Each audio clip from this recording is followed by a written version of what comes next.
Okay, we're going to call to order the regular, monthly city council meeting on Tuesday, April 23rd, 2024, at 6:30 p.m. So if you could call the roll. Anderson, Here. Mensch, Here. Cahoe, Here. Rolfs, Here. Marcier, Here. Miller, Here. Delar, Here. Baragry, Here. 8 present. Okay, if we'd all stand for the Pledge of Allegiance. I pledge allegiance to the flag Of the United States of America and to the republic for which it stands, one nation, under God, indivisible, with liberty and justice for all.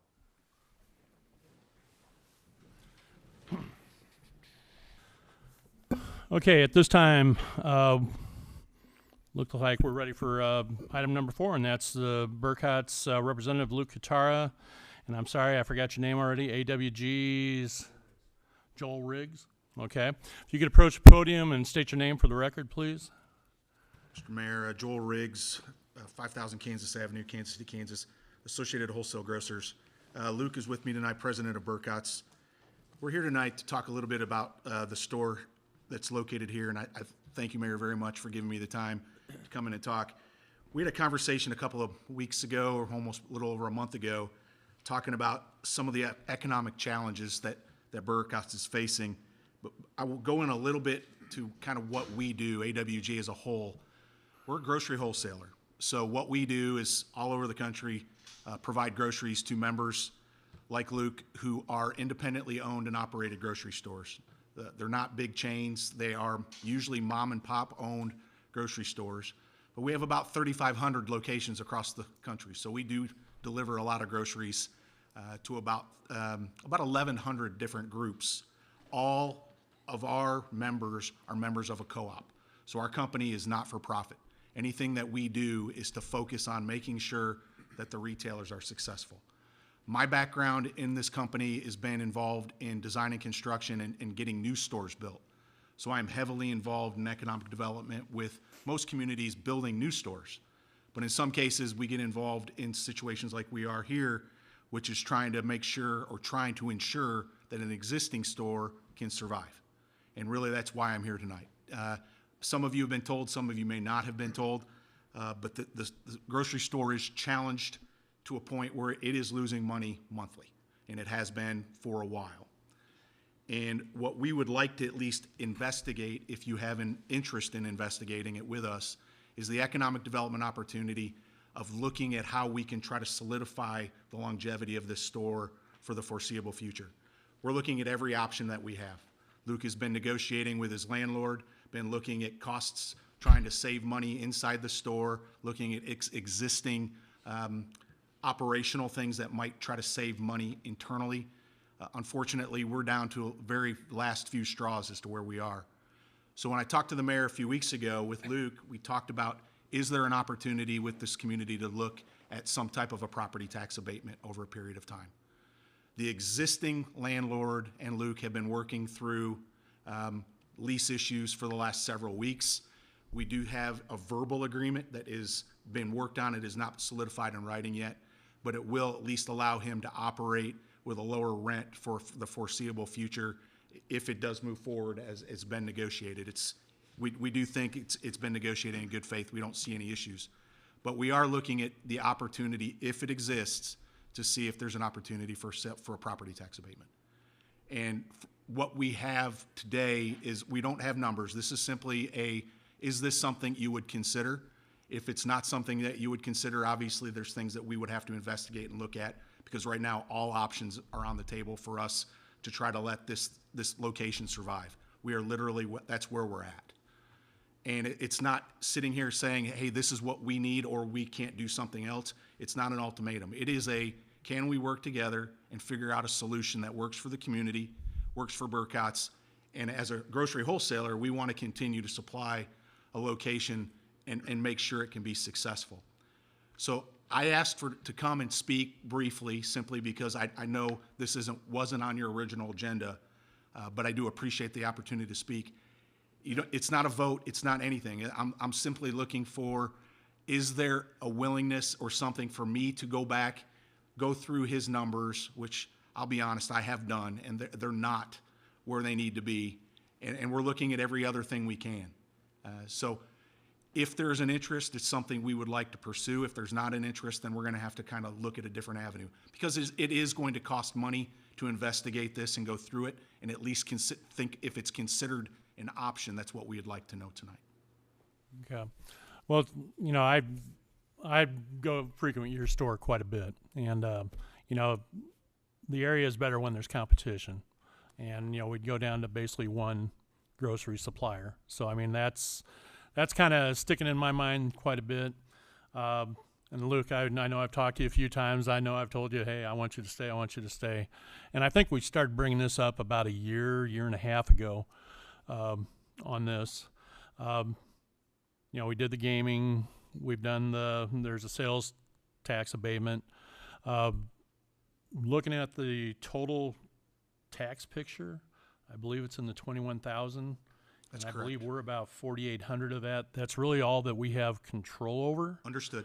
And, you know, I would be willing to take a look at that if council's good with that. But I don't know if that gets you to where you need to be. And, you know, and I know you're not talking numbers, and I'm not trying to drag that out of you now. But like I said, there's certain things, you know, and then I got to thinking of some possibilities, some other things that I haven't talked to any of my council about, so I probably better refrain from at an I open think meeting what on that. would probably be best is if we could provide a proposal to you for you to review and look at and see if it makes sense for you.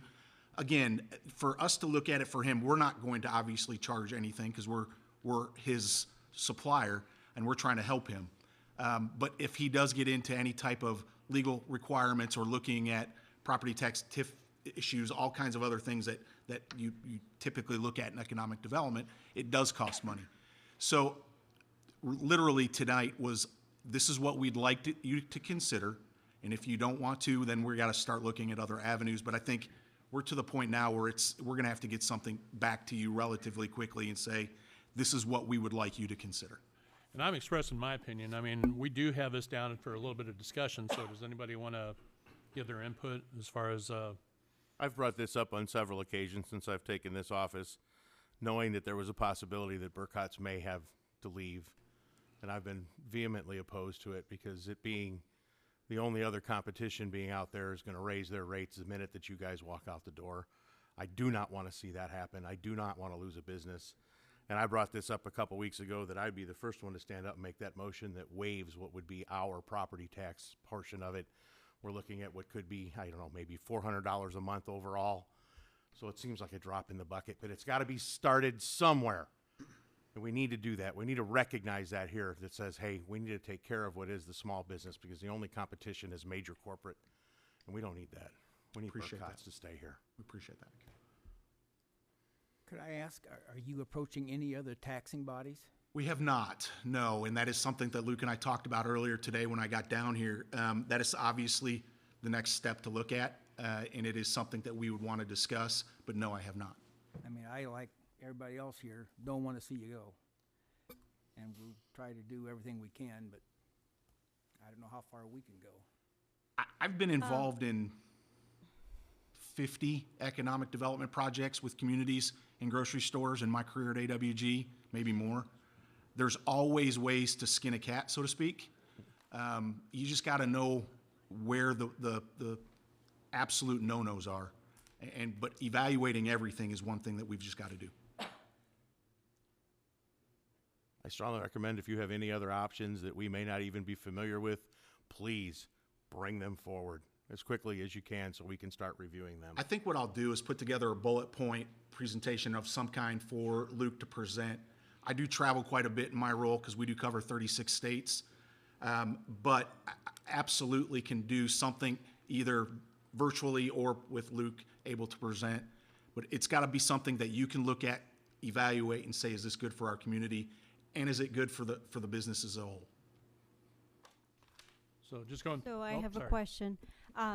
So, because we really wanted to keep Burkott's, but in order for the Burkott's to, you know, to keep them and surviving here in the long run, So I guess the only other grocery store that your competition would be Walmart, which are we able to kind of like diversify in terms of what you guys be able to provide, so there isn't that just like head-to-head competition?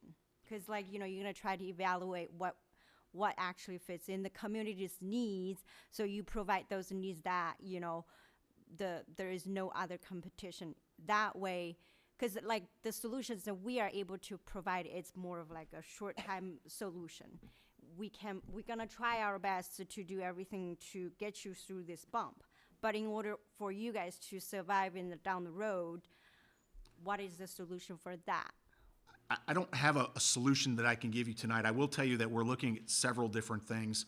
One of the other things we're looking at is the existing space that Luke is within and how that is demised or subdivided within, and what other businesses might we able to partner with to add to what is taking place. So this may not be just a grocery store solution, and that's a perfect question. I appreciate the question. It is something that Luke and I were talking about a couple hours ago, is what can we do with the existing space that may be better utilized by either another business or an ancillary service that he's not currently offering. So are you able to do some kind of like analytics and then to assess what's the community needs? And then once we find out the needs, and then you are able to take certain actions in terms of that. Yeah, we have an internal market research department that does look at analytics. We also look at cell phone data and where people are coming from and going to. And actually, it's to the point now where you can actually see if people are shopping at either Dollar General or Walmart or Dollar Tree before or after going to Burkott's, to see if there are things that you can do from a marketing standpoint to help aid in providing solutions to the customers. Because quite frankly, the old days of just basically providing groceries on a shelf don't exist anymore for anybody. And the technology that's available that we're taking advantage of is instrumental in how you merchandise a grocery store. Thank We you. have a consultant that goes to what they call the old shopping mall conferences, ICS. ICSC. Yep. And there might be some research that they did as far as, and I know Walmart was a part of it, and I thought maybe Burkott's was too, just because I think you're at about a 35-mile radius. Yeah, we have the ability in-house to do Okay. the entire United States with the data that we purchase and bring into the market. And the software that we use is basically, I won't go into great detail. I'll just say it can look at entire communities and evaluate not just grocery, but other gaps in the market. So that is something that we will look at. Okay. And I know the strip mall's for sale. Is there any possibility or interest there? I'd like to look at anything. I didn't know was available. I believe it is. I believe it is. He has been working directly with the owner on obviously the lease issues as well. He didn't mention it to me at all. You might ask. I think Be I don't happy know what to. the price tag is, but I think it might be for sale, and I know there's already 4 existing renters at this point. Maybe even, I'm trying to think. John, Fear is Store. that TIF expired? That TIF is expired, but I will, and that's another, and I'm glad you brought that up, Benny. We're in the middle of a TIF study, and that was one area that I tried to create one, and I deliberately put that mall into it. But I don't know, when you start talking TIFs and the blighted and stuff like that, there's a lot of good buildings in there. I will tell you, and I do a lot of TIF. Okay. I have done a lot of TIF. Blight is usually used as a word that people look at and frown upon, simply because nobody wants to look at themselves and say, hey, we have something blighted in our community. I think I use aged. Blight is done with a lot of different things. Okay. The age of a building will qualify it for blight. The age of the equipment that operates the HVAC in a building will qualify it for blight. The lighting, the actual construction type or the roof. So there's lots of ways that blight can be addressed through TIF and TIF commission. That doesn't mean that it's just an ugly old building. I know that's what people think when they think of blight, but it really isn't. It's more functionality and what functionally can you do to the building to aid to it. So And there's some other land built into it too. Absolutely. Because we have to go east. completely understood. On the But it railroad is something track that side, we can just look don't have into, a- and I will work with your, I'm assuming, finance director about the existing TIF terms. Yeah, but again, we have just started a study. We used to Okay. have, we had one of the old sales tax TIFs until the Okay. state realized that we were making way too much money off of it. Hey, And took nothing that wrong with away. that. But it went from junction to junction. So now we've had to kind of shrink those up some. I'll find a point of contact and kind of talk direct about Okay, the and yeah, specifics. and if I can get you in touch with our Yeah. guy at Tesca, our Yep. consultant, sure will. Thank you. Any other Any other questions? Anybody that doesn't want me to continue to work towards something? No, I think we value Burkhardt, so. You have the community behind you. We absolutely do. definitely appreciate that, and with that, we can usually find some type of solution that works for everybody. That will be the goal, I Look promise. forward to seeing Thank you. your input. We Be safe on your appreciate you. travels. Thank you. Thank you so much. Okay, next thing, we need a motion to approve the city council regular meeting minutes of March 26, 2024. So move. Second. Roll call when you're ready, please. Delar, Aye. Cahoe, Aye. Miller, Aye. Marcier, Aye. Anderson, Aye. Rolfs, Aye. Baragry, Aye. Mensch. Aye. Motion carried. Okay, at this point, public comment.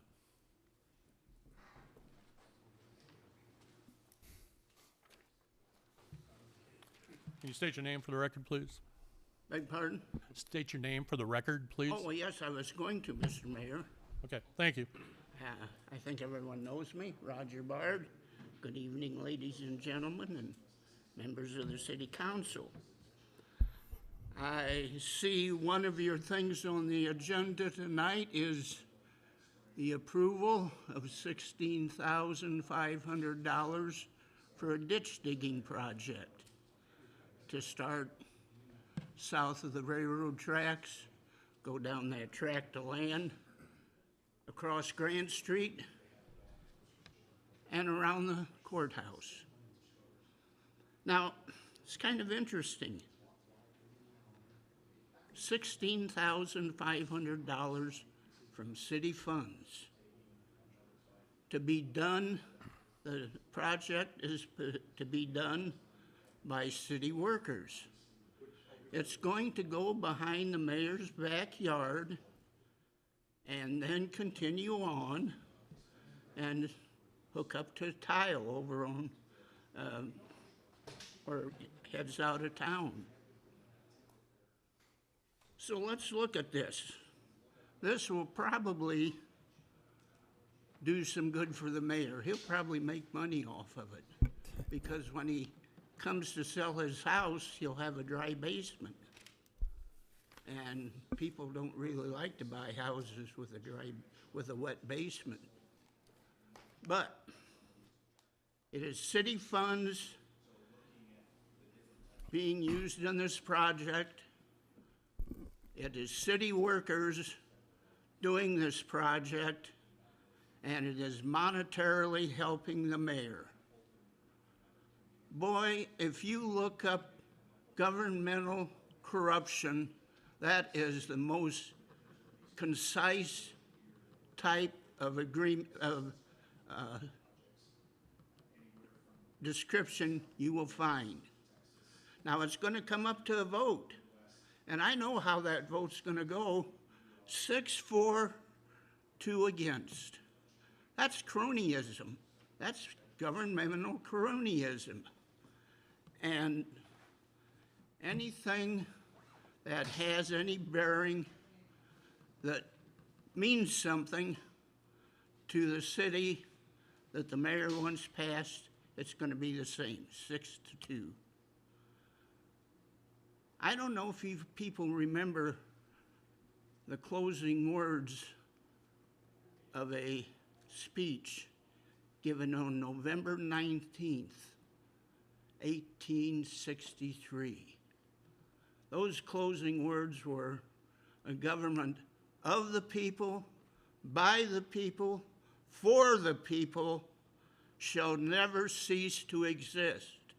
You are that government, and you are not living up to that. You might as well be up in Chicago on their corrupt county board up there. This is a small town USA, and you doggone well don't even believe in doing things that are right. A government of the people. That's you 8 people up there. You're the people of each ward. By the people. You have been elected by the people of your ward to serve on the city council. And you're doing a doggone damn poor job of it. For the people. You are serving for the people of your ward in their best interests. And I don't see any time in the past that you've been concerned about the best interests of the people of Watseka. I know I'm preaching to the choir. This is going to go down just like Mayor All Hands wants it. It would be nice to say, okay, people, wise up. You're not here to serve at the whims of the mayor. You're here to serve for the good of the people of your ward. And only one, well, maybe a few other people will be benefiting from this because they live along Loveridge Lane on the east side, just like the mayor. But they didn't go to the county board and say, oh, I want to have my backyard drained. And he did that 5 or 6 years ago. I forget, I hadn't been on the board too long. And I said then, and I repeat now, there's 2 questions that beg to be answered here. Number 1, why was the swampland developed for residential purposes? Because that swampland, ladies and gentlemen, was owned by S.L. Martin. And that's the magic name here in Watseka. Number 2, why would anyone be foolish enough to build on a swampland? Well, Mr. All Hands was, and he put a basement in to boot. And I have it from friends of his that advised him not to do it. But I guess he knew better. Now he's come back to the city council, or the county board again. And what is the end result? What is the real reason for this? Who knows? All we hear is drainage. That's not very transparent, folks. That courthouse over there was built 60 years ago, and it was built on a sponge at that time. And they've always had water around there. Why 60 years later are we doing this? Why wasn't it done 30 years ago, or 20 years ago, or 40 years ago? Who knows? But all of a sudden, it has to be done now. Golly gee, isn't that something? So these are my thoughts, and I know, like I say, I know I'm preaching to the choir because I know it's going to be a 6-2 vote. And sadly, that's the way things are in this government. We probably need about a whole new city council government, but try and get it. Thank you. Thank you, Roger. Can you go ahead and turn this on? There was something that I wanted to show. Oh, go ahead, Doug. I'm sorry. My name's Doug Geiger. I've lived in Watseka all my life. I'm on the county board representing the Middleport Township townships. I've only been on the board there for a year and a half, and so I'm not on all the committees to know everything, but I try to attend to most committee meetings. I will point out that I suspect that this drainage tile probably benefits other things besides whatever width of your lot is. I think that tile is probably 3,000 feet long. It's going to benefit the road that somebody owns that goes from the US 24 around to the courthouse, where we can't mow the county property there because it's underwater. If you go by tonight, you'll see that there's parts not mowed, so it doesn't look good. It's also going to help drain the parking lots of the jail. because right now, the water is drained into a basin that has no place to go. It gets backed up on the asphalt, gets ice, and then there's issues of safety with people visiting people in the jail. It's also gonna help with the morgue that's being built now behind the jail. We can put our E-trough spouts, downspouts in that tile and get it out of harm's way for anybody's yards and this and that. So it's gonna benefit several things besides the mayor's, backyard. So I think it's a good working relationship between the city and the county in this matter, and there's some costs going on the county side of it too then, so. Doug, will this benefit the administration center also? Maybe someday, right now it's on the wrong side of the road, to access it. Well, it will get on the right side of the road, but it's down there further. There's been no talk that I'm aware of. But it's large enough. They went, I think Lauren suggested went with a larger 12-inch. so that they could have other inputs. And there's about how many other houses in that cul-de-sac? I drove by there yesterday, Don. There's 12 houses that this is going to affect. Not just Mayor Allhands' house. Not affect, help. Help. Yeah. I happen to know a couple of other people besides the mayor that lives in that leverage. And they have water sitting in their backyard all the time. So it's not just going to affect one house in that cul-de-sac. There's a dozen homes in that cul-de-sac that it's going to affect and help. So I appreciate Just because the mayor's house is in that area doesn't mean that the project that we're doing is for the benefit of the mayor.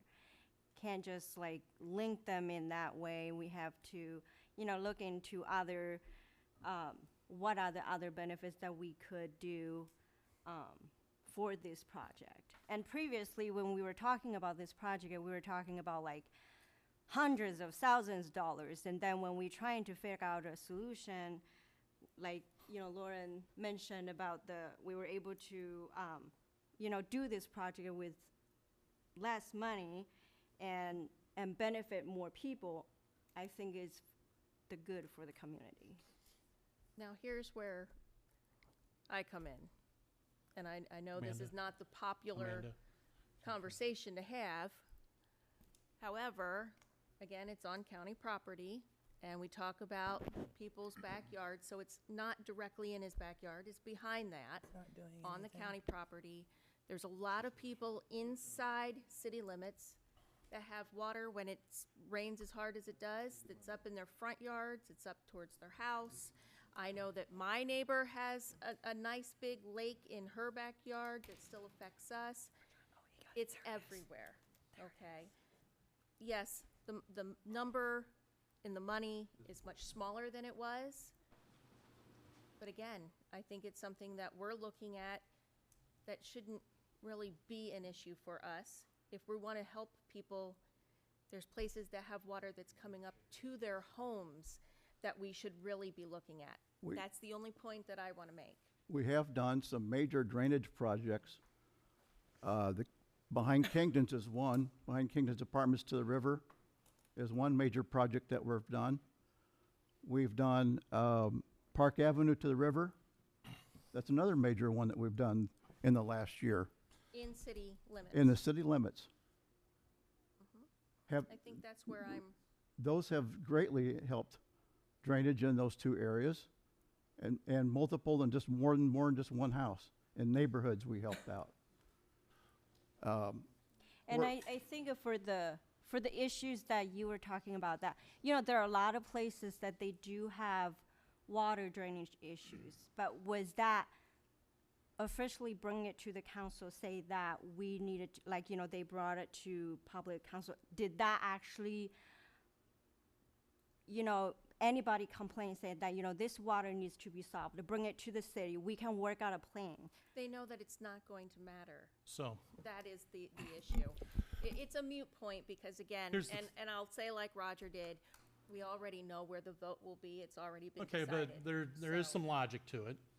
And Roger, I know you probably want to see this, so you can certainly move your chair around so you can see this, because it's not just my home. The screen's up here, so you're going to have to move out here. Okay, so Looking at, the water actually starts on the east side and heads west. Roger, why don't you move up here by this table? Yeah, There's you can chairs sit at right the here. table if you Yeah, want. come on up here to the table, Roger. Doug, why don't you come with him? Yeah, come up, Doug. So yeah, it starts on the east side, but it does go to the west. So I know you said about 12 houses, Benny. Actually, it affects behind Mrs. Trillett's. There's the big house that has the, they're always pumping their sump. I was talking about just Yeah. who had a Leverage Lane Right, address. Right. This actually goes over to the other street also. Lambert's house, because I think that drainage actually starts from the intersection of 10th and comes around to the back. So up to about 4 years ago, maybe it stayed for a day and then it was gone. One time it stayed for a month. So there's an issue that's on the county property, but I'm gonna get to where the city's kind of a little bit into this also.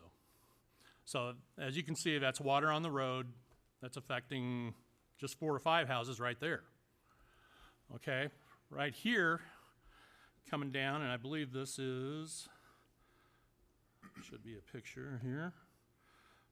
So you need to take a look at this to get the gist of how undersized this pipe is. There is actually current going between Hutchison's and Manu's house. That's on the opposite side of me because the small pipe has been so inundated.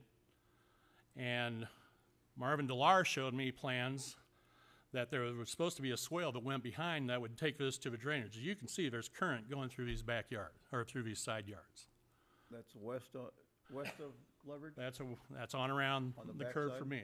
Yeah, the big brick ranch. So, Roger, as you can see, it's not just affecting the mayor's house.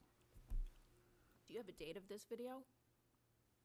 Meaning, is it Like something that was, between the 3 and 4 years ago, somewhere in there. I didn't know if it was during maybe a heavy flooding time for the rest of the No, it city? wasn't during when I caught the record flood my second month in, it wasn't during that. Okay, so going on, if you see, at the very beginning, you can see the red light on the lift station. Lauren, you can help me out. When that happens, is that human solids and So getting inundated? that lift station is for sanitary sewer. So when that's overloaded with stormwater, there's nowhere for that sanitary sewer to escape from the homes to, because that's gravity flow from the homes to that lift station, then it's pumped and discharged on Grant Street. So when that lift station's overwhelmed like this, you're backing sewer into homes. Okay, and that is potentially a health hazard, correct? Yes. Okay, And more importantly, a huge liability and cost to the city if you were to back up and surcharge a basement. You're liable for damages to such homes. so there's some preventative with this also. Yes. Okay. This is mowing, and you see the little tan specks? That's mosquitoes. So as you're going through there, you also have a health hazard with the mosquitoes. So it's a little bit more, but let's get into, this is a study that was done by Robinson regarding the flooding back there. And I've highlighted some important parts. Based on the information, this is in the 3rd paragraph, based off the information obtained from the U.S. Fish and Wildlife Service, and Roger, I hate to say it, but this is gonna probably dispute some of what you were saying. U.S. Fish and Wildlife Service Leverage Subdivision Number 2 addition is not located within a wetlands. And that's the U.S. Fish and Wildlife. But let's go on down to the last paragraph. Based off the information obtained from FEMA, Federal Emergency Management Agency, Leverage Lane Subdivision 2nd Edition is not located in a special flood hazard area. So I don't know what you're saying with Samuel Leverage Martin, but those are federal agencies, Roger. Coming on to this. There are 3 curb inlets on Leverage Lane, also connected to a 12-inch storm sewer based on, am I saying this right, tributary area to these curb inlets. The existing 12-inch storm sewer is undersized.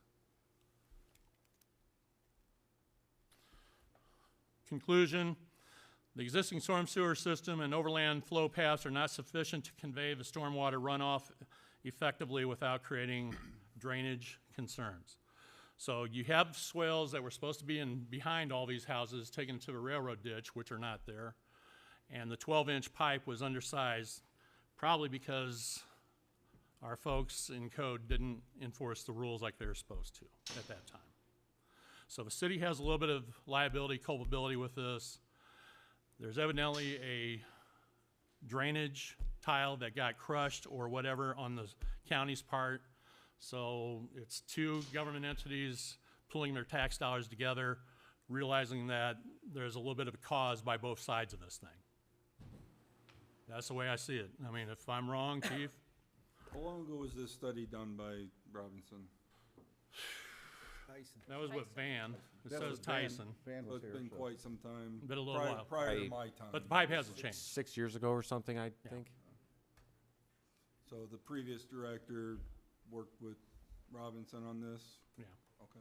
And it was the previous director that showed me about the swales that aren't there. So That I showed have a me. question for the naysayers of this situation. If John Ohans didn't live where he lived in that house and he moved over by Legion Park somewhere, It's still not on city property. I would would we, still vote against it. if he did not live in Leverage, would you still deny this project? It is on county property, and I would vote no. So can I ask a question Sure. also? So is the issue because it's on county property, because the majority of it is within city limits, correct?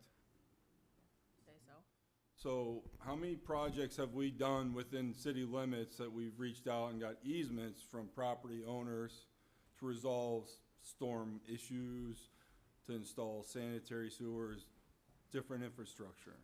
And I also have a question. Behind Kingdon's, we don't own all that property. We've received easements to install storm sewers. So is it an issue we just need to get an easement from the county to give us permission for this? I mean, is that what's needed? Is that what you're looking for? Honestly, it doesn't really matter, Lauren. The decision will be made. So whether I feel for my constituents that I'm doing the right thing by them, it doesn't. What it- if it's one we vote. did get an easement? Would you vote for it? Because I'm hearing this, it's not our property is the issue, but we have a lot of infrastructure on properties that don't belong to the city, correct? Major project that we did is Porter Avenue. Yeah, just because Because it's, by Buzzy Mintz's, that road stayed flooded. We put in drainage, which starts on the county, in order to get that water off, so we have another ingress egress during a major flood thing. Well, let Can me I ask say And that's been something? working like a charm. Let me ask Can I one say other something? question real quick before I forget, because I will. This drainage that will move the water quickly out of that area, is that just going to over inundate or, cause more of an issue down its path? No, it's tying into a 36-inch storm sewer on Porter. Right. What this is going to do, this is a perforated tile in a sock, and it will help drain the water in that area. So if we get a heavy enough rain event, you could still see flows like that coming across those properties if we get a heavy enough rain event. But what this will do is it will lower the water table in that area so that when we get normal storm events that do currently flood or sit there, those will drain in a period of days versus a month or longer. So it's not, the intention is to drain that area like a field tile would in a farm field. So it'll keep that area drier. We get the smaller, medium-sized rain events. They'll stay there on the east side of those houses, soak into the ground and get carried away. There's already tiles that are leading to that Porter Avenue storm sewer. So this is actually, in fact, one of them I think is actually out of service at this point. It's been damaged by a farmer. So again, this is we get a heavy rain, the stormwater on Porter is going to get into the storm inlets quickly and be conveyed away. This is something that could take a few days to drain out. So it's not going to occur in the same. Right, it's not a curb and gutter intake for the rain event. What is currently there? Nothing. There's no drainage there at all now? There there a may have Other been than an the old pipe that must tile, have got but crushed. An old tile was there? We don't have any record of anything there. So there could have been a tile and it may have been damaged or something. and another thing I wanted to point out is that just because it's on the county property doesn't mean that city cannot work with the county to benefit for both of the people. And we are all a community, whether it's on the county or it's a city, we can all do something, work together, not just saying that, oh, here's the line, here is all of your property, so we don't have to do anything. We But all we say- can but work we say together. that to our homeowners when we say, well, we're not going to, see, and this is where we pick and choose where we want to help out. When we've talked about helping the homeowners where it's, you know, something that's under the roadway, oh, but no, the homeowner owns that, they're gonna have to pay that $10,000 or whatever to dig under the road and have all that. It's a different story, different narrative, but it still has the same. It's still apples to oranges a little bit. It may be, but it's the point that she's making is that, you know, we need to help each other out. Well, why aren't we not helping our homeowners out some more? There's a It's difference just between the- helping one individual versus The an entire community. area. I Say mean, one, but I'm sure there's a lot of people in our community. So regardless, The county is paying for half of this project. Then- More than half? Yeah. More than- like I said, at the end And of at the one day, time, Jenny, you said you'd go 20% when it was gonna be 200,000, so. So I guess things have changed. So, but, anyway. There's background information on that, but like I said, Roger, as far as it's not a wetlands according to FEMA and US Fish and Wildlife. Question, please. We gotta make it quick, cause we're gonna go on with the city business. This is the first time I've seen this presentation. I was here last year when Chairman Scherer and John Zumwalt started talking about it. And like I say, this is the first time I've seen this Okay. presentation. There's been no transparency. If this had been shown, this would have given some transparency and a little bit more to think about. Nothing was said, nothing at all. You know what, sometimes you can't pick the timing, but the facts are there, aren't they? It would take some time to mull over it and everything, but they seem to be there, so. Okay. All right, any other public comment? Can I ask one question, please? Yeah, So you do this project, where does that water then drain to, just so I'm clear?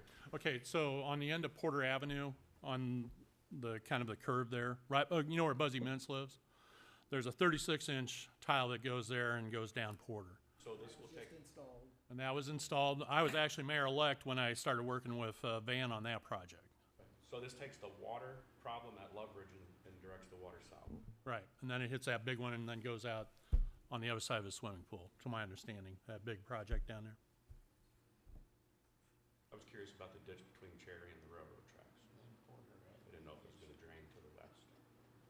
Yeah, this'll, no. So that's an ongoing issue that we've been trying to get worked out with TPNW. But yeah, there's some improvements we wanna make along there. Yeah, I just was curious if that was the direction, I'd no, never. no. Currently- Well, originally that was where it was supposed to go, but again, Currently, the swales didn't get put the in. curb and gutter drains out there currently. And there's some improvements that need to be made there as well in the future, but, you know. As soon as we can get clearance with TP&W Railroad to clean that ditch out. Okay, so are we good? Okay, I guess I have one real quick question that's, since it's been brought up. The ditch that runs on the south side of the railroad tracks along TP&W, which would fall behind where Kyle lives. Because of the offset of the tracks, does that still fall in within what is TP&W's safety? I mean, the tracks are way up here and where he's talking about on the south side that feeds into those two 36-inch culverts that run under the tracks and continue up the concrete. Does that south side of the tracks fall still within their safety? It's 25 feet off the center of tracks. So regardless, it's still gonna fall within theirs? Okay. So I was curious about that flow, because if the swale was in place following this, it should in theory connect to what is that set, and it would run downhill from what is the backside of this property along the south side of the railroad tracks to the two 36-inch culverts that feed under the tracks and then go north. If we were to grade a straight line from the back of Loveridge to where those two 36-inch culverts cross, it's maybe a couple tenths of a % fall, so it's very flat. The Well, problem I've with- walked out there and watched the water flow from east to west under those culverts. And it seems like it wants to go that direction. But again, don't have a transit. I can't tell you grades. Yeah, if- I just says visually, you can watch that water flow that way, and then it makes the right and it heads north underneath the railroad tracks, and then it follows our concrete culverts all the way down by the sewage treatment plants. Yeah, it does drain. It will drain if you get enough water built up. Sure. But it's very flat. So what happens is a lot of the sediment, as the flow starts to slow down, the sediment settles out, and you start to get debris catching in that Get ditch, debris and eddies it as it doesn't goes and through. it doesn't drain very well. Holds So- water. Sure. The majority of the time. Just wanted to make that. Now, I'm talking on the north side, but you remember crossing TT's lot? Oh, no, I know where that is. I know exactly where that is. They but pulled some of those concrete culverts out of there, and Oh, they were yeah. filled with crap Oh, yeah. like you wouldn't believe. yeah, that's all a big, and I really wish the railroad would work with us on that. Absolutely do. Okay. Any other public comment? Okay, then we need to move on to ordinances, resolutions, agreements, and proclamations. We have 4 things on there. Are we ready to set it, or what's the, I'd like to pull pay rates and a Leverage Lane project for individual votes and comments. Loveridge Lane? I mean, what we just discussed? Should we just do I an just wanted individual? individual poll. Just do them all individually then, because Okay. you're gonna have to make 4 motions regardless. Okay, we'll do them all individually, and first one is ordinance 2709, authorizing a loan agreement with the Illinois Environmental Protection Agency under the, I'm assuming that waste pollution control loan program. Any, Is this for K Street? This is for K Street. You guys passed an ordinance last year for it. This is not obligating you to the project. It just allows you to get into an agreement with the EPA to get a low-interest loan at a higher dollar amount should you move forward with the project. So, but this does not obligate you. You're not getting a loan with this. It just allows you to get up to this dollar amount. So moved. Second. you have a discussion? Roll call when you're ready, please. Minch. Aye. Anderson. Aye. Marcier. Aye. Cahill. Delar. Aye. Miller. Aye. Biragre. Aye. Rolfs. Aye. Motion carried. Okay, so we have the pay rates taken out, well, they're all individual, so I guess we need to discuss the building inspector first. Do these one by one, correct, Joe? Actually, No, if somebody makes a motion to approve them all, Oh, okay. then somebody makes a second, and we'd Then discussion? like to have discussion. yeah, after it's seconded, everybody can talk. Okay, so we need a motion and a second. I'll make a motion that we accept all the pay rates as decided on in previous committee. Second. Second. Okay, I'd like discussion. to start some discussion on this if I could. Mhm. This is first, I'd like to state for the record that I'm in no way opposed to providing our city employees with an annual pay increase. The decisions that I made last week at committee by no means were personal in nature. They're strictly regarding in the process that was being carried out. I'm strongly opposed to the methods that members of this council have chosen to follow to get the point of a vote today in order to provide these increases. In the public sector, employees that fall outside of a union contract are eligible for annual pay increases, but I'm certain that those pay increases, if awarded, follow an internal procedure that includes some type of annual work review, performance review, attendance record, attitude towards a position. After such a review is complete, a decision is then made on a case-by-case basis for an agreed-upon increase for each individual. At a minimum, we as elected officials of this city owe it to our residents to be diligent in regard to the same kind of decisions and carry out some sort of review prior to making an across-the-board agreement to make these increases in pay. Majority of our constituents will never see that kind of an annual pay increase on their own, so we should keep that in mind as we make these decisions that ultimately affect their taxes and due to pension payments will affect them for years to come. Once again, let me be clear that each and every city employee should be considered for annual increases in what they are paid. Some, if not all, may easily qualify for the 5% across-the-board increase that's been proposed. Some may actually qualify, in my opinion, for more. Some may actually rate a little less. But the decision should be one that takes place over a period of months, not literally days before this new rate of pay is to take effect. We should have started this process back in January, as I'm certain this was no surprise. Thank you. Okay. Have a discussion? I also agree with Scott. I don't believe in just across the board. If that were the case, then be part of a union, and they're not. But again, looking at the rates, I've looked at several other towns that are of our population estimate, and while some may be a little higher, Village of Peoria Heights, their administrative assistant annual wage in '23 was $61,567. '22 was $57,228. We'll go to police chief in the Village of Peoria Heights, who have a population of 5,676, so they're a little bit larger than us, and his was 98,800. It's unbelievable that and I'm not just picking on Kathy's position, but it's unbelievable that our administrative assistant makes more than our lieutenant of the police force, who put themselves in harm's way. We're setting ourselves up for precedence here that we're going to continue this 5% increase every year. Who said that? Who said Where's- it's going to be 5% every year for Okay, non-union employees? We'll put it this way. An increase of some sort, but where is the top? There's got to be a cutoff. Is there ever a cutoff? Of course there is. Have we discussed it? But if there is, we've not discussed any of this. It Okay. comes up in one meeting, and then we're voting in the next. This, like Scott said, should have happened much sooner. There should have been discussion about how it was going to come across and about each and every single raise versus whether it's in an executive session or in public. We should have had more discussion about it. Now we're just ready to blatantly go ahead and give 5%. People don't get 5% normally. And I know you say, what You world do agreed we with live the in? you agreed with the 5% for the union contracts, correct? Do we have a choice? I'm pretty sure we didn't have much of a choice. Well, Again, I'm asking you if you agreed on it. I had no choice. Do you want to take individuals out of the pay raises and yay or nay 'em again? We already did that once. Yeah, I think, if anybody has any other thoughts or concerns, maybe their vote will change. I don't know. I'd like to think that people are thinking about their constituents. The ones who don't make this kind of money, but yet we're taxing them to death on everything. We have the highest rate that we can put on telecommunications. We do their electric bill. We've increased their water bills. I don't want to say none, but there's a majority of our community who will never see this kind.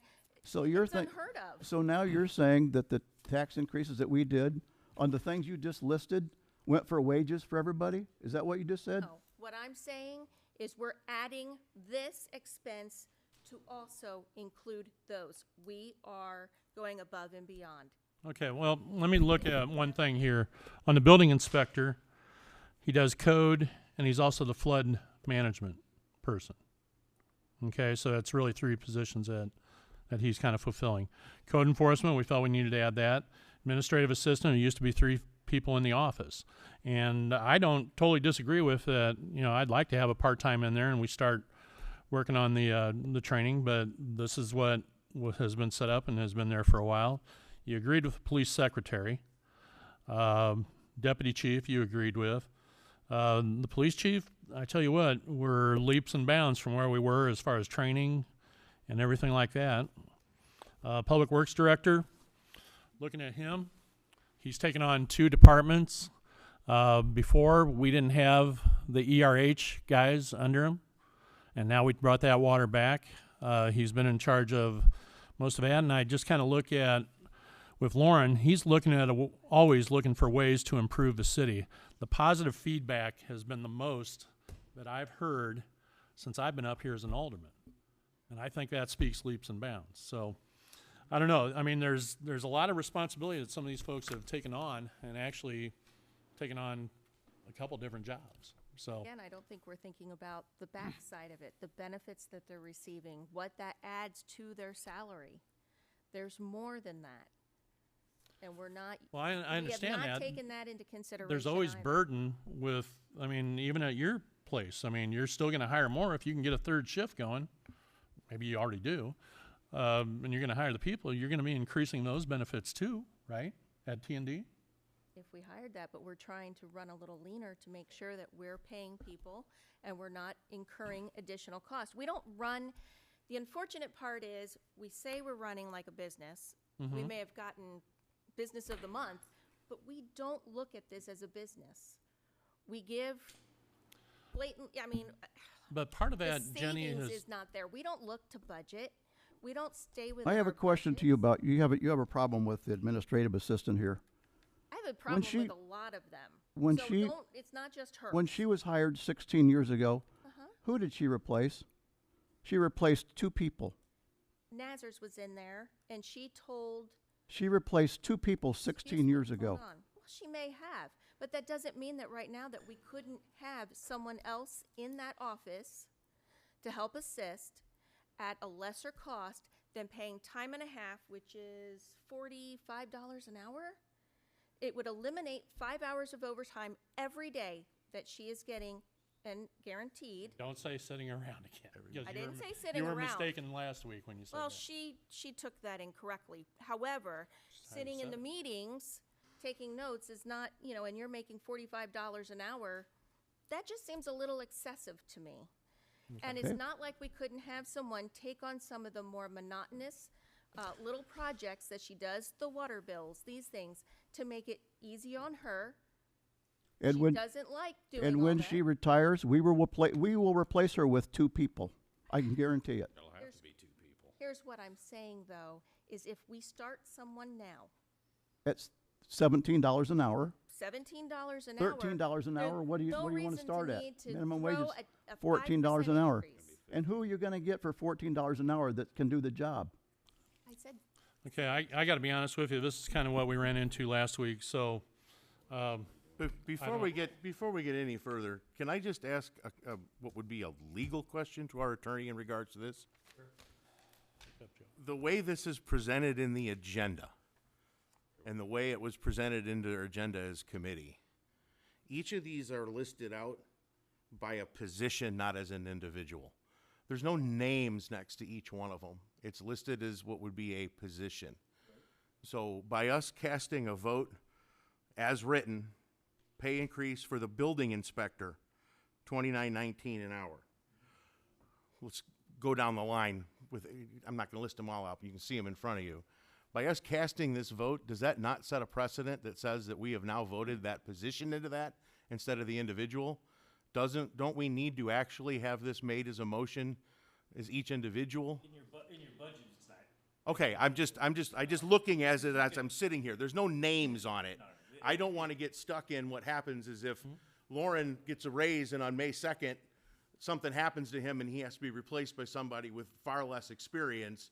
And because we're passing this, he's going to have to pay him that amount. I just wanted to clarify that because it appears that that could be interpreted that way. Be able, if God forbid something happens to Lauren, we could go in and the new person that comes in, Stay, Dennis. fix a new salary if that's. it'd be- Okay, because you Okay. can see how I can interpret that based on as it is. I just wanted that clarified. I think we have a motion and a second on there. We do. Correct.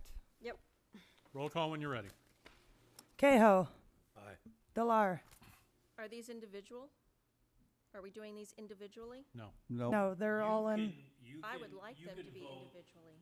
You can say no as to any one specific you would like, and she'll mark it as a no, and if other people vote that way, then Okay, I One thought may you fail. had said to do it individually. That's why I wanted to make sure I was. I But think you you meant can, the so go ahead if ordinances, you're the going to. consent agenda I in no, general. I meant the consent agenda, because when you pulled 2 off, I meant the consent agenda, because when you pulled 2 off, that would have required 4 motions anyway, so I said just do them all individually. I see. Okay. Take them all together. Okay. Take them all together. Them all together. Okay, moving forward. Delar. No. Miller. Aye. Baragry. Aye. Marcier. Aye. Mensch. Aye. Ross. Aye. Anderson. Abstain. Okay, so that's one voting no and him abstaining, so your motion would pass. Okay, moving on to Leverage Lane project. Motion and a second. So moved. Second. Sec. Okay, roll call when you're ready. Ross. Aye. Delar. No. Anderson. Abstain. Cahoe. Aye. Marcier. Aye. Miller. Aye. Baragry. Aye. Mensch. Aye. Your motion passed 6 to Okay. 1 with one abstaining. We have the Fox Group engagement letter for $51,000 for fiscal year 2024 to 2025. Need a motion and a second. So move. Did we get a second? Second. Second. Any discussion? Roll call when you're Baragry. ready. Baragry. Aye. Cahoe. Aye. Delar. Aye. Mensch. Aye. Miller. Aye. Marcier. Aye. Anderson. Aye. Rolfs. Aye. Motion carried. Okay, standing committee reports, finance, legal, and audit. Okay. We had claims were higher this month because we had $618,000 for the North Street project that came this month from IPC. And we all know what happened at that project, pretty extensive, but that's a one-shot deal. You and I will not have to do that project again. So the claim was $1,874,608.06. I approve. Make a motion. You're making a motion? Making a motion. Need a second? Second. Roll call when you're ready. Anderson. Aye. Rolfs. Aye. Cahoe. Aye. Marcier. Aye. Miller. Aye. Delar. Aye. Baragry. Aye. Mensch. Aye. Motion carried. Accept on place on file the March treasurer's report. I'll make that motion. Second. Roll call when you're ready, Roll call. please. Marcier. Aye. Baragry. Aye. Rolfs. Aye. Anderson. Aye. Mensch. Aye. Cahoe. Aye. Miller. Aye. Delar. Aye. All right, next is, we have a balanced budget for fiscal year 2024, 2025. I'll make that motion. Second. Got a second? Roll call when you're ready. Roll call, Sorry, who please. was it? I think it was Dennis. Thank you. Anderson. Aye. Mensch. Aye. Cahoe. Aye. Rolfs. Aye. Marcier. Aye. Miller. Aye. Delar. Aye. Baragry. Aye. Motion carried. We have a Knights of Columbus donation for $7,500. This would be for the 4th of July fireworks. So move. Second. Roll call, please. Delar. Aye. Cahoe. Aye. Miller. Abstain. Marcier. Aye. Anderson. Aye. Rolfs. Aye. Baragry. Aye. Mensch. Aye. Your motion carried. And we also need to transfer $200,000 from the general fund, 1-10-1000 into the capital equipment fund, 1-10-1045. I'll make that motion. Second. Roll call when Roll you're ready. call. Mensch. Aye. Anderson. Aye. Marcier. Aye. Cahoe. Aye. Delar. Aye. Miller. Aye. Baragry. Aye. Rolfs. Aye. Motion carried. That's it for finance and Okay, legal. moving on to Public Works, Water and Wastewater. First thing coming out of Public Works Committee was the bid from IPC on the K Street sanitary separation. Keith, did you have some stuff on this? Yes, so obviously the project cost came in well over what we were anticipating, and it actually exceeds the amount that you guys have approval from the EPA for a loan. So if there's a couple of options that you guys have before you, the first one would be to accept the bids as they are. The EPA has a loan of $2.35 million. They might up that, they may not. Part of that the ordinance that was passed tonight, they potentially could provide a loan for the entire amount, and you have the $1 million of debt forgiveness. But you're still looking at $1.7 million from the city at a low interest loan. You could reject the bids and rebid it is option number 2. And the third option is to hold on to the bids. IPC has to keep their prices for 120 days. Around June 1st, the EPA is going to come out with a new project funding list for fiscal year 2025. And we can see it's a draft at that point. It won't be finalized till the end of June, but we can at least see what the draft is. If there's a chance that maybe the state will increase the loan forgiveness that they'll offer the city and or increase the loan. So we can find out what that is at your, is it June 11th meeting, I believe, is it Tuesday? If they do provide additional debt forgiveness, you could reject the bids and then go in for next year with a higher debt forgiveness from the state. So I would recommend waiting to see. There's a chance you guys can get more money. IPC has to hold its prices until the EPA comes out with their next funding list anyway. That would give us a snapshot if we're going to be in a better or worse position next year. And if we are in a better position with the EPA, we could bid that out in October and have bids ready to go as soon as weather breaks. Straw poll? So what you're saying is we should table this until the June meeting? That would be my recommendation. Okay, Recommend it too? let's do that. You make that motion? We're not exchanging any money on No, this we yet. don't need to make We're a just motion. tabling We it, just right? can table it. It's, you're not even, there's no motion or second, so Right. you don't table it, just don't vote on it. And Okay. you can put it on the agenda. There you go. But let's get it. Yame, you good? Yep. Benny? Yep. Dennis? Yeah. Brandon? Everybody good? Scott? Jenny? Okay, we will do that. Okay. Second thing is to accept the price of $72.75 for fencing at 128 West Walnut to A+ Home Improvement. I'll make that motion. Second. Roll call when you're ready, please. Rolfs, Aye. Delar, Aye. Anderson, Aye. Cahill, Aye. Marcier, Aye. Miller, Aye. Faragher, Aye. Mensch. Aye. Motion carried. That's all out of Public Works. Okay, public safety, seeing none. Code enforcement, Don? Okay, code enforcement. First thing we have is the demolition of a house at 520 North Second Street by KB&E Inc. for the sum of $16,200. That's the fire burnout house on far end of North Second Street there. So moved. Second. Okay. Next Roll one. call when you're ready, please. Yeah. Faragher, Aye. Cahill, Aye. Delar, Aye. Mensch, Aye. Miller, Aye. Marcier, Aye. Anderson, Aye. Rolfs. Aye. Motion carried.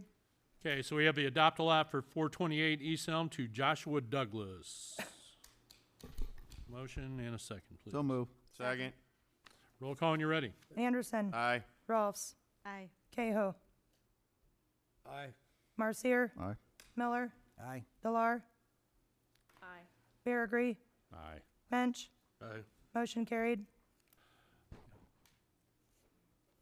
you doing it, John, or am I? Why, did I say adopt a lot? I'm sorry. Okay, the third one, facade grant from Massey Designs at 116 East Walnut Street for the total project was $7,600, and they're requesting the facade grant of $3,800, and I'll make that motion. Second. Second. Roll call when you're ready. Marcier, Aye. Faragher, Aye. Rolfs, Aye. Anderson, Aye. Mensch, Aye. Cahill, Aye. Miller, Aye. Delar. Aye. Motion carried. Any miscellaneous? Yes. Yeah. This past week, we had a water main break that occurred in my ward that affected a very large section. I had a lot of questions that were asked. I'm just curious as to why an official press release was not made. It was posted on our Facebook page, but once again, I don't think that that's an adequate way of notifying. I think that if we have a water main break that happens within the city, we need to be issuing an actual press release so we get the proper exposure. And I was also instructed today in the health department office that the health department was not notified about that. So, I mean, I don't know if that's, because I know this doesn't happen a lot within our city, that it would need to be. So I But- reached out to the health department today as well. You told them that it was lifted. I mean, I No, worked there. no. I reached out to them today as well. Okay. Because there's been some issues with the health department, as Okay. you're aware, and the contacts I have are no longer there. So the Did people you I get have been that taken trying to care reach of? out to don't respond. And I finally was able to touch base with them. Okay. I have an updated email and contact information, and they'll Perfect. be notified properly moving forward. But that's to no fault of their own without properly updating the Completely city. understood. That was going to be one of my questions that I asked, is did you make an attempt and you just had the wrong contact, because that's runs rampant. But as long as you did, fine. I appreciate the fact that you do. But I'm still going to stand by the fact that when we have issues like this that take place in the city, that we need to do our due diligence and issue an actual press release so it can be released over the media effectively. And I do believe that at the same time, that if we're issuing a press release, that all of the aldermen All of us as elected officials should be receiving that same, regardless of what it is, the same information so we can answer those questions to our constituents when the question is raised. Okay. That's all I have. Thank you, Scott. And Carl, just one other information. Can you put out that they can call City Hall to get on the one-call system, citizens? And sorry, go ahead. I just gonna bring up one more thing there. You got somebody flipping hamburgers, I think they were making 13 last year. This year, they went to $14. When you go home, just figure out what kind of percentage of a pay increase that is for them. It's the time we live in. It's not what we want to do, but that's what we're faced with. Okay. Cool. Thank you. Can I also chime in on the water main break? Sure. So as everybody's aware, we did have a water main break behind Loveridge. During the time we were isolating that section, because unfortunately it was an 8-inch water main break under 2 large trees. So to do this properly, we had to remove trees, and we felt the need to isolate it, because once you start excavating around a tree, you're likely to create a larger leak. We started isolating this. We found one valve that we had to hand dig the valve box in order to key it. It was in the off position, feeding the backside of Loveridge on a 6-inch water main off the 8-inch. Shows a lack of maintenance operations on our water system. So as we continue down that line to isolate that section, we had to isolate, I think, about 6 valves. We got 4 of the 6 shut off, and the water discontinued at that leak. And we started getting calls on the other side of town by the high school, which should not have lost water, including a nursing home, one of the schools. So as one crew was working on the water main break, another crew, including myself, worked to discover why we lost water sooner than we should have, finding that an 8-inch valve by the high school has been off since probably day 1. Another clear evidence of lack of maintenance in our distribution system. So that 8-inch loop that we installed, 10, 15 years ago, has never been in service, providing water to the hospital, the nursing home, that entire area over there, which also explains why we get discolored water issues, water pressure issues at our hospital. So another example of why the city having city employees is very important. You get a quality of work beyond any contractor you're going to have come. But that valve that was shut off, that was before the city took over. That was our previous water contractor. Correct. So they shut that off, made no notification, made no marks that it was there, and you just had to find it in order to restore that service. So now you've operated that valve, you've tested it, you know where it is. So now we instated an 8-inch loop that provides water to our hospital, which Great job. hopefully resolves some pressure issues we see over there and some water quality issues. I had a little bit of discoloration, but it's already gone. Well, yeah, unfortunately, we were going to have a little bit of issues there for a short time, but I just, I know we outsourced the water and wastewater for 20 years, and I think we're still catching up with things that were just put off. We should be valve exercising, we should be hydrant flushing, we should be doing more preventative maintenance out in our collection system, distribution system, our treatment plants, just like our roads and our vacant lots and everything else. We need to maintain everything, and having quality workers in-house will improve that. So I know some feel that we should outsource a lot of our work that we do, but I feel had the city employees not been out there, that valve would never have been touched, that main would have been clamped, and they would have gone about their day without discovering the major issue you had going on there. It's pride in workmanship. Yep. Pride in the city, pride in our work. Thank you, Lauren. Yep. Anything else? Okay, we need a motion to adjourn. So move. All in favor? Aye. Amanda, I got stuff here. All righty, sir. Hey, guys. I could have told you that Thank before you you again. got here. Hey, is Roger still getting it after I showed the? I got ahead of I was myself. just on the time. He tried to back